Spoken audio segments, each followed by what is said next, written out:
Nagsimula ang video na tila ibinavlog ng isang babae ang pagbisita niya sa dati nilang bahay. Muna mong karaang balay sa una.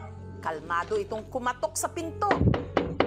Hanggang sa pagbuksan siya ng isang lalaki Unsa ba? na kanya palang mister.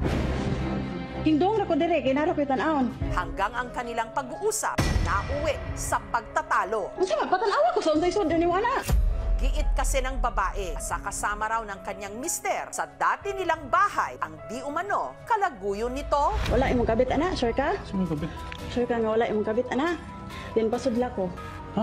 Kanang kaon man nimo mahadlok ka? Mahadlok ka na makita na ko imong kabit nga kauban nimo dire sa tuang balay sa una. Oh, pasudla ko. Ano ba? Nganong dili man? Nganong dili man? Pasakit eh.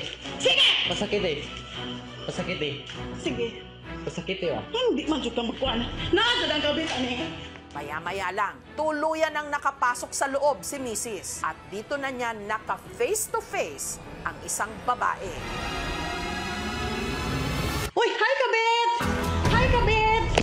Nasakpan na ka. Paano nga ba maipaglalaban ng mga legal na misis ang kanilang karapatan Wow, napa sila yung couple ring. Oh no. kung ang kanilang